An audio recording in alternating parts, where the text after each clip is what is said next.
Alright guys, sa mapagpalang araw sa inyong lahat, may reaction video dito si Rob Trip. Alright, don't forget to subscribe this channel, Rob Trip. Alright, meron naman tayo bagong update sa ating reaction video. Alright, please subscribe, Rob Trip.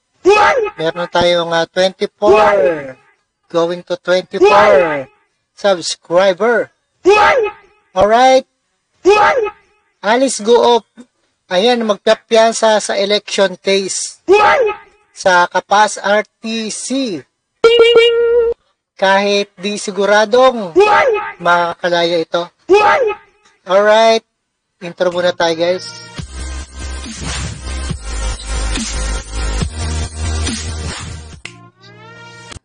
Alright guys, Alice Guo, pinag-iisipan ngayon ng abogado ni Alice Guo na magpiyansa sa election case nito sa Kapas Tarlac kahit walang kasiguruduhang makalabas sa kulungan.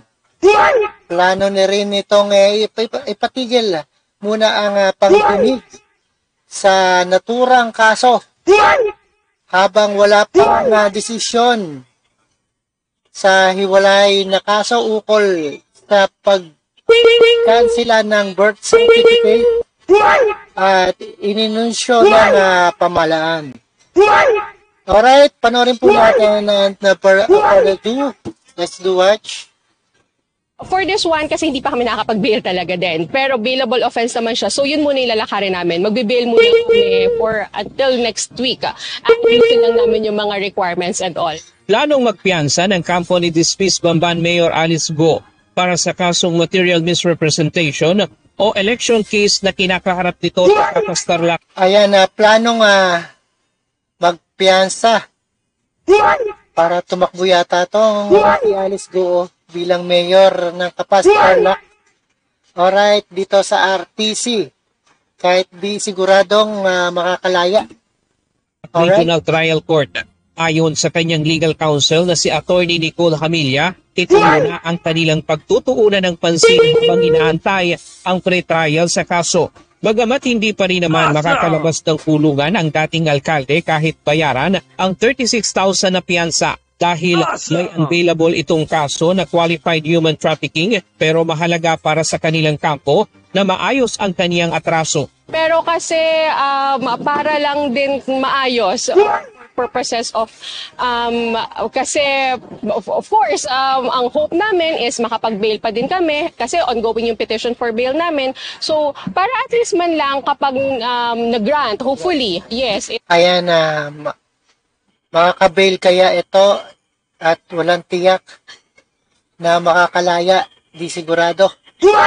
Itong si Alice Guo, plano na rin ipatigil ang pandinig sa naturang kaso habang wala pang desisyon sa hiwalay na ukol sa cancellation ng birth certificate inisyo ng mga pamahalaan. Alright? Wala kaming bail namin lahat na ng mga cases. Aniya, umaasa pa rin sila na pagbibigyan ng korte sa Pasig City ang kanilang hiling. Alright, ano sa tingin nyo? Umaasa pa rin daw na sa kanyang makakalaya Na makapagpiyansa si Guo o makapiyansa. trafficking case dito.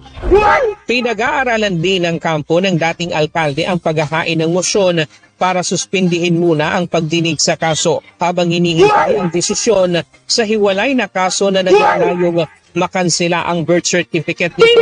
Malaki kasi ang magiging epekto kung sakaling makansela o kaya'y mapagtibay ng korte ang birth Malaki talagang kung i-cancel yan.